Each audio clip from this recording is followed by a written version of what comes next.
कोल्हापूरजवळच्या वांगी नावाच्या एका लहानशा गावात वसंत पाटील आणि त्यांच्या पत्नी सुमन पाटील राहायचे. साधं पण सुखी आयुष्य होतं त्यांचं. वसंत गावातले आदर्श शिक्षक म्हणून ओळखले जायचे. सुमन मात्र घर सांभाळण्यात आणि वसंत यांना आधार देण्यात सतत व्यस्त असायची. त्यांना 2 मुली होत्या, वीणा आणि माया. दोघी हुशार आणि सुंदर होत्या. मात्र गावकऱ्यांच्या नजरेत मुलगा नसणे म्हणजे म्हातारपणात संकट ओढवण्याचं लक्षण होतं. वसंत शिक्षक असल्यामुळे त्यांचा स्वभाव अत्यंत अभ्यासू आणि विचारशील होता. मुलगा हवा असं त्यांनी कधीही मानलं नाही. ते कायम म्हणायचे, मुलगा असो की मुलगी, पालकांनी मुलांना चांगल्या संस्कारांची काठी बनवायला हवं. काठी लाकडाची नको, प्रेमाची आणि आदराची हवी. वीणा आणि माया बालपणापासूनच वेगळ्या विचारांच्या होत्या. मुलींनी शिक्षण घेऊन पुढे जावं हे वसंत आणि सुमनचं स्वप्न होतं. त्या दोघींनीही त्यांना समजावून सांगितलं होतं की शिक्षण हेच तुमच्या आयुष्याचं शस्त्र आहे. गावकऱ्यांना हे विचित्र वाटायचं. मुलींना इतकं शिकवून काय उपयोग? शेवटी त्या परक्या घरची होतात. मुलगा असता तर वंश पुढे नेला असता, असं त्यांचं म्हणणं असायचं. काकासाहेब, ज्यांची मानसिकता नेहमीच जुन्या पद्धतीची होती, त्यांना वसंत यांचा विचार पटायचा नाही. ते नेहमी म्हणायचे, मुलगा नसेल तर म्हातारपण कसं निभावणार? वसंत मात्र शांतपणे म्हणायचे, मुलगा असो की मुलगी, चांगले संस्कारच म्हातारपणाची खरी काठी असतात. वसंत यांनी मुलींना उच्च शिक्षणासाठी शहरात पाठवलं. वीणा डॉक्टर झाली तर माया इंजिनियर. त्यांनी कष्टाने अभ्यास केला आणि शहरात चांगल्या नोकऱ्या मिळवल्या. मुली मोठ्या झाल्यावर त्यांची लग्नही झाली आणि त्या आपापल्या संसारात रमल्या. वसंत आणि सुमन यांचं घर आता थोडं शांत वाटायचं. पण मुली दर महिन्याला त्यांना भेटायला येत असायच्या. त्यांच्या आरोग्याची, खर्चाची पूर्ण जबाबदारी मुलींनी घेतली होती. गावकऱ्यांनी मात्र अजूनही वसंत यांना टोमणे मारणं सोडलं नव्हतं. तुमच्या मुलींना पुढे त्यांचं घर सांभाळायला वेळ मिळणार नाही. म्हातारपणात तुम्हाला आधार हवा तेव्हा कोण असेल? काकासाहेब एकदा म्हणाले.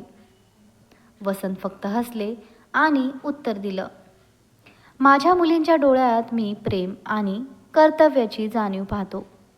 त्यांनी दिलेला आधार माझ्यासाठी पुरेसा आहे. वसंत आता 70 वर्षांचे झाले होते. सुमनही थोड्या आजारी राहू लागल्या होत्या. गावकऱ्यांना वाटलं होतं, आता मात्र वसंत यांना मुलगा नसल्याचं दुःख जाणवेल. पण झालं उलटंच. एक दिवस सुमन यांना अचानक चक्कर येऊन त्या पडल्या. त्यांना गावातल्या छोट्या दवाखान्यात दाखवावं लागलं. डॉक्टरांनी सांगितलं की त्यांना योग्य औषधोपचार आणि विश्रांतीची गरज आहे. वसंत यांनी तात्काळ वीणा आणि मायाला फोन केला. दोघींचीही प्रतिक्रिया वेगळीच होती. आईवडिलांसाठी आम्ही काहीही करू शकतो. बाबा काळजी करू नका, असं वीणाने सांगितलं. मुलीने ताबडतोब गावी येऊन सुमनचं औषध, आहार आणि इतर गोष्टींचं नियोजन केलं. त्यांनी गावातल्या डॉक्टरांशी संपर्क साधून योग्य उपचार दिले. वसंत यांना त्या काळात जाणवलं, माझ्या मुलींचं प्रेम हेच माझ्यासाठी धन आहे.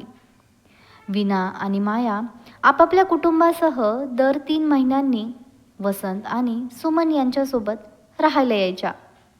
त्या फक्त भेटीपुरत्याच येत नव्हत्या, तर त्यांच्या गरजा पूर्ण करायच्या, त्यांच्या शेजाऱ्यांशी संवाद साधायच्या आणि गावातले प्रश्न सोडवण्याचा प्रयत्न करायच्या. गावकऱ्यांच्या नजरेत ही गोष्ट वेगळी होती. काकासाहेब आता गप्प होते. त्यांनी स्वतःच्या मुलाला फोन करून विचारलं, पण तो नोकरीत व्यस्त असल्यामुळे त्यांना भेटायला येऊ शकला नाही. काही महिन्यांनी काकासाहेबांना पक्षाघात झाला. त्यांचा मुलगा मुंबईत राहायचा, त्यामुळे त्याला लवकर यायला जमलं नाही. गावात काकासाहेबांची मदत करणारा कोणी नव्हतं. वसंत यांनी काकासाहेबांची ही स्थिती पाहून वीणाला फोन केला. वीणा आणि माया दोघींनी काकासाहेबांच्या उपचारांची जबाबदारी घेतली. त्यांना हॉस्पिटलमध्ये नेलं, औषधोपचार सुरू केले आणि त्यांची काळजी घेतली. काकासाहेब आता बरे झाले होते. त्यांना जाणीव झाली की वसंत पाटलांच्या मुलींनी दाखवलेलं प्रेम आणि कर्तव्य हे मुलगा नसतानाही खूप मोठं होतं. एके दिवशी त्यांनी वसंत यांना भेटून म्हटलं, मी माझ्या आयुष्यभर जी माणसं आणि संस्कार कमी लेखले तीच आज माझ्या आधाराला आहेत. मुलगा असणे महत्त्वाचे नाही, माणसाने माणुसकी ठेवली पाहिजे. गावकऱ्यांनीही आता वसंत आणि सुमन यांना एक वेगळ्या दृष्टीने पाहायला सुरुवात केली. त्यांचा आदर्श घेत लोकांनी मुलगा मुलगी भेदभाव कमी केला आणि चांगल्या संस्कारांची काठी निर्माण करण्यावर भर दिला. वसंत आणि सुमन यांनी आपलं म्हातारपण आनंदात व्यतीत केलं. त्यांच्या मुली आणि नातवंडांनी त्यांना नेहमीच आनंद आणि आधार दिला. म्हातारपणाची खरी काठी म्हणजे प्रेम आणि आदर ही शिकवण गावभर पसरली. ही कथा आपल्याला दाखवते की मुलगा किंवा मुलगी यापेक्षा चांगले संस्कार, माणुसकी आणि कर्तव्य भावना जास्त महत्त्वाची असते.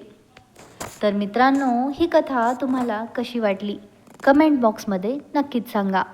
आणि जर तुम्हाला कथा आवडली असेल तर कृपया लाईक करा आणि कल्पनेतील जीवनकथा या चॅनलला सबस्क्राईब करा.